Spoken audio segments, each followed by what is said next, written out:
Hi, today Jazz, Riyad and I are going to give talks about forensic medicine at the university. So how do you feel about it, Jazz? I feel a bit nervous, but I'm really excited as well. It's an interesting topic. Okay. Oh, and here he is now, yes, our boss. Everything is okay. Is the main guy. No, of course, all of you. The organizer, Dr. Riyad. Thank you, Dr. Jess and Professor Dr. Rina. Hi, good morning. I hope today we'll try to perform very good presentation. Yeah. And thank you. Thank you. Reading University is known for many things worldwide.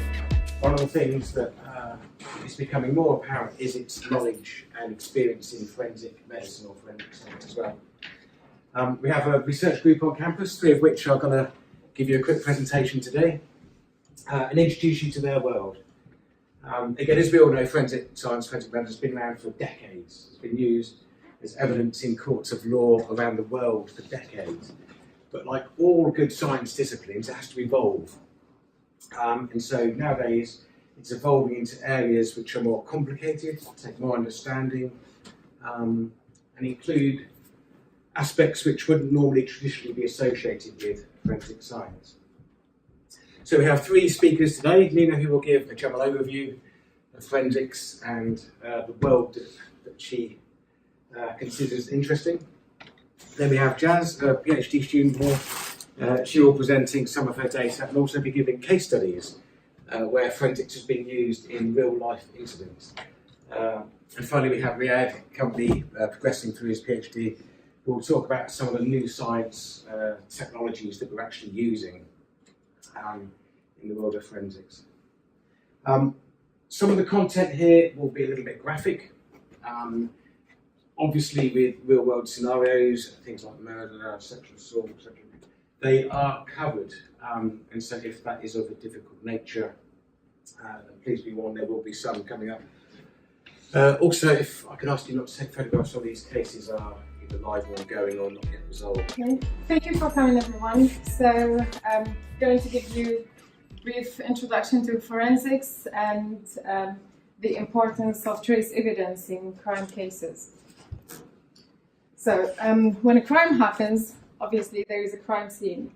And the crime scene can be anywhere. It can be indoors, outdoors, it can be in a car, in a basement, it can be in an office, anywhere. To the untrained eye, then probably they would think that there are no traces and no clues at the crime scene. However, to the forensic expert, traces are everywhere. Experts from different disciplines can be called to the crime scene based on the nature of the crime. So if there is a dead body, for example, a forensic pathologist is called to the crime scene.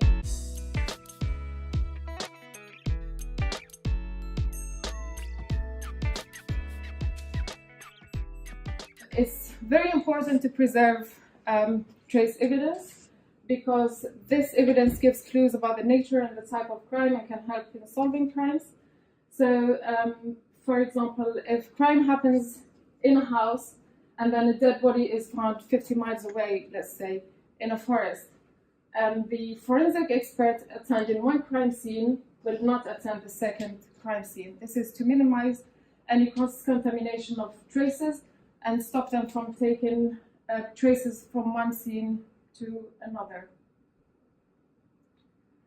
In an indoor environment, perpetrator or the culprit gaining access to the crime scene may move objects and open door handles, touch light switches, and by doing this they leave traces everywhere, like fingerprints and hair evidence, blood, arthropods, any sort of evidence that can be used in the forensic investigations. The first officers, or the first officer attending a crime scene should take notes of everything happening. They should take notes of smells, let's say, working appliances or turned on appliances, of food on the table, if they move objects or open doors or touch things, they should take notes of these things. So, for example, this is important because, for example, if a crime happens and then the first officer attending the crime scene finds a dead body, let's say, and then the washing machine is working. This is very important because this indicates that the crime has happened within the past 2 hours. The evidence should be protected at the crime scene. The forensic investigator or officer should wear white suit, gloves, masks, and use stepping stones to prevent destroying the evidence. In outdoor environments, for example, like this case, plastic guns can be used to protect fingerprints or any sort of evidence on the gun from weather conditions like, for example, the rain. Tents can be used in an outdoor environment because of the nature of the outdoor environment. It's open to environmental factors, exposed to rain, wind, curiosity of people or animals. So tents are usually used in an outdoor environment.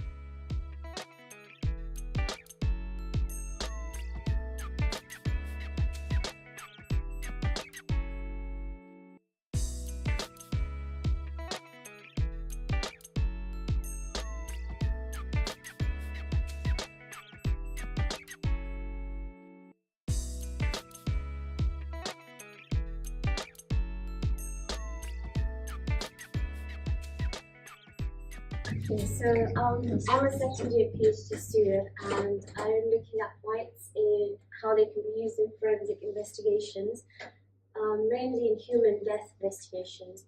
So I will discuss 3 case studies which will demonstrate their use in different types of crime scenes, outdoors and indoors. So I'll start off with an introduction to arthropods, how they're used in forensic science, how mites are useful as forensic markers. I will discuss 3 case studies and I will briefly tell you a little bit about my current and future research. So when a person dies, the decomposition starts approximately 4 minutes after death. So it will start off with some complex chemical reactions like autolysis, which is the self-digestion of cells, by intracellular enzymes, followed by putrefaction, which is the breakdown of soft tissue. And it will progress through different stages of decomposition. So each stage is characterized by specific postmortem changes, such as the bloated, which involves inflation of the carcass. Active decomposition is characterized by tissue loss, and the dry remains, for example, it involves the appearance of bones. So each stage it behaves as a highly nutritious source of food for different scavengers, and the main scavengers that will feed on the body are arthropods. So each stage is attracted to a specific composition of arthropods as the resources of food and the conditions change.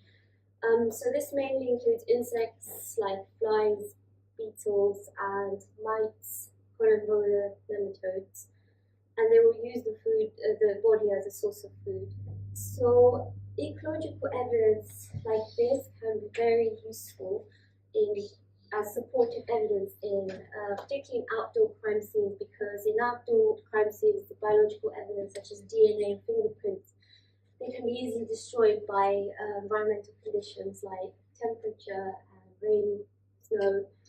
So one well-known case that happened in England in 2002, one of the big major evidence that was used to convict the killer of the murder of 2 young girls in 2002 was the type of pollen. The type of pollen that was taken from the boots of the car and from the clothing of the suspect and the petrol can that was used to actually burn the bodies matched the type that was found in forests where the bodies were dumped. This was according to morphological characteristics which define types of pollen.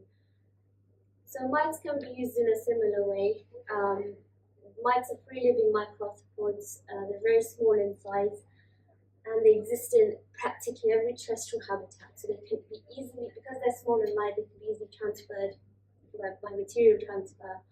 Many species display habitat specificity as well, so they only exist in very restricted locations or habitat types. So I'll discuss 3 case studies which will demonstrate the use of mites in as forensic evidence, and these cases have been analysed by myself and the colleagues in my lab. Riyadh is another colleague of the forensic team. You're in your second year PhD, moving towards science. And you found some interesting stuff out. So without further ado, welcome here. Thank you very much.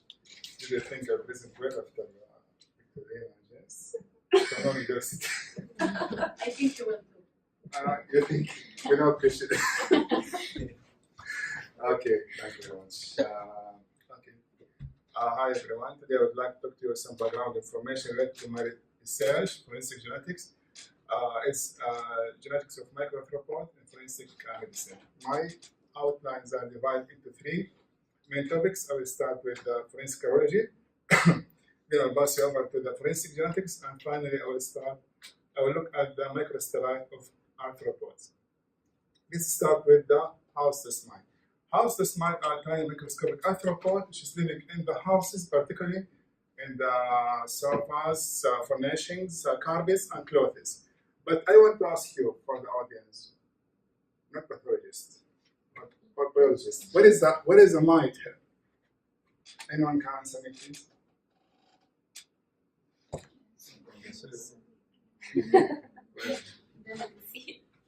Which one? This one? No. You know this one. Yeah, that's it. It's obvious. Yeah, that's it. The PowerPoint done it itself. Okay, thank you very much. This slide will start to show you about the mice and clothes.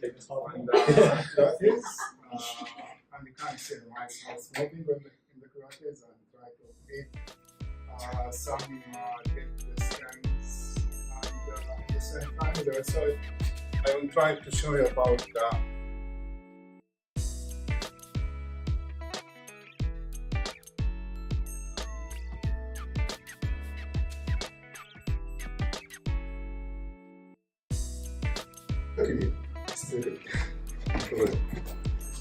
blood was the main trace evidence in the crime scene, and that evidence that was helpful but not for the location of the suspect.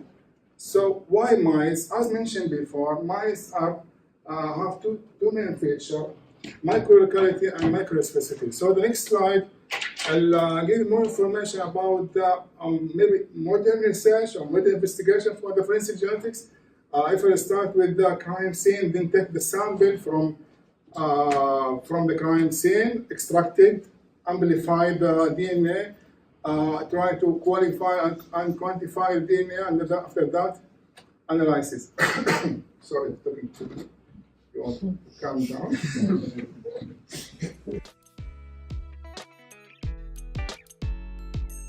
Refresh our mind. DNA structure is, as you see here, cytosine, guanine, adenine, and thymine. And according to my research, I get some new results from. This is one example to show you how to use genes in my work. If you can see here, the microsatellites, the nucleotide, DNA helix, and different nucleotides. Sometimes there is no sequences according to my work, maybe or if there is some mutation, deletion of